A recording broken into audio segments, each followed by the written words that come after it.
Now, a Target 12 Investigators exclusive strain on services.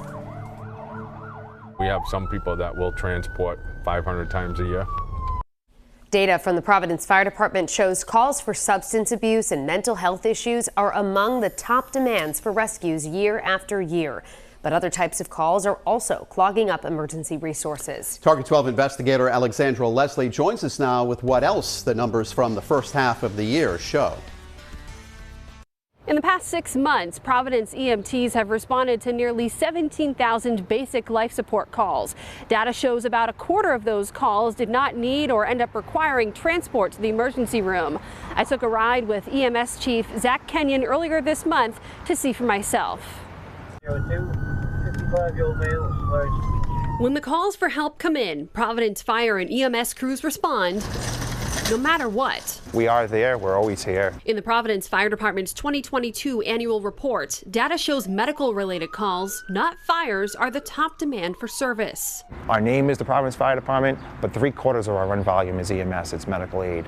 And so it's really the lion's share of the job that we do, even if we're riding on a fire truck. In 2022, a whopping 73.6% of total calls were EMS related. They are categorized by advanced life support or basic life support.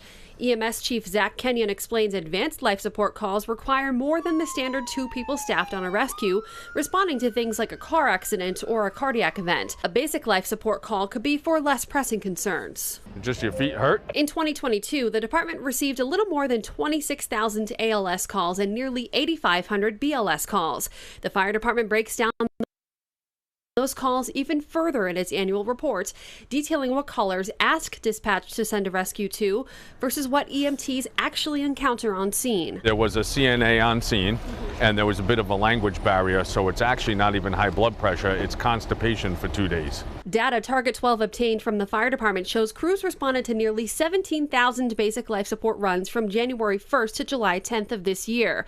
Fire Chief Derek Silva told me while each caller needed some kind of aid, EMS crews determined nearly 4,000 calls were not circumstances that needed an emergency room or a rescue transport.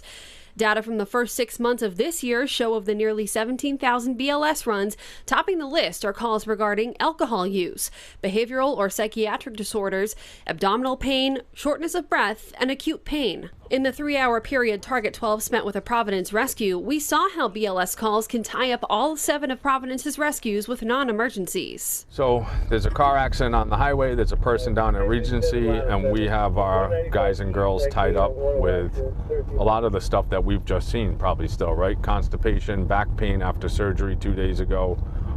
The gentleman who was probably intoxicated with chest pains. Kenyon says in cases like these, Providence relies on mutual aid, help from other cities and towns. And it's not a problem unique to Providence, it's not a problem unique to Rhode Island. The 911 system is dysfunctional. Chief Silva says the fire department is receiving more calls for overdoses in the last few years than ever before. Coming up new at 6, I'll have details on a program that aims to help with this, plus what Chief Kenyon is trying to do to help cut down on other basic life support calls. With the Target 12 investigators, Alexandra Leslie, 12 News. Now, a Target 12 investigators exclusive strain on services. In the past 6 months, data shows Providence EMTs have responded to nearly 4,000 calls throughout the city for issues officials say do not require calling 911. And a growing number of those are for substance abuse, behavioral health, and mental health issues. I have 16 years in Providence, and when I first started, I could count on one hand how many overdoses I went to in a month. Now, I would be hard-pressed to get a firefighter to tell you how many overdoses they went to in a week. New at 6, Target 12 investigator Alexandra Leslie is here with how the fire department is trying to solve the problem. Fire department data shows EMS personnel have already responded to more than 600 overdose calls from New Year's Day to July 10th. That's on pace to be more than in 2022. In the Providence Fire Department's 2022 annual report, nearly 74% of total calls that year were EMS related.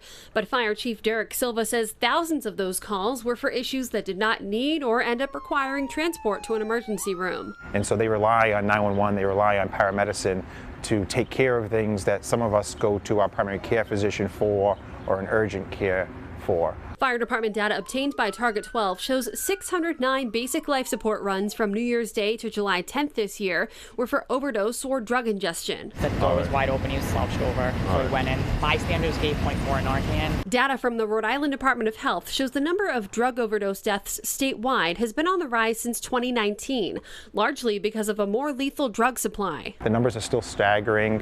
The access to those drugs it's incredibly easy.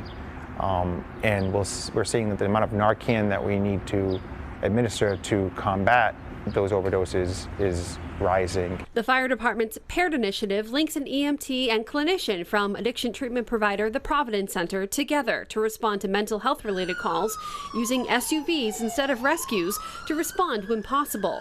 Silva says that has helped to free up rescues for the hundreds of other emergencies throughout the city on a daily basis. We've been successful in diverting those calls away from emergency rooms and into places like the Providence Center and Providence Community Health Center and to get them the right care that they need. There are other ways the department is trying to make sure that people get the right care from the right place. When we joined rescue personnel along with EMS Chief Zach Kenyon, we encountered a variety of calls in a 3-hour period, including patients who had just left the hospital after surgery. This is a gentleman that had back surgery 2 days ago. He's been taking his medicines, he said, accordingly, as the bag of meds there, but he feels like he's having trouble breathing. Kenyon says a recent crop of Fire Academy graduates brought staffing levels up, so he's hoping to bring back a program with community partners that checks in on these types of patients, managing what they were in the hospital for in the first place. So they don't have to call 911 and end up back in the hospital. Again, the goal is to get people to where they really should be for their own personal health. Chiefs Silva and Kenyon say you should call 911 if there's an emergency, but there are times you can check in with a primary care doctor or urgent care first. They point out just because you arrive in an ambulance does not automatically mean you'll be seen first. With the Target 12 investigators, Alexandra Leslie, 12 News.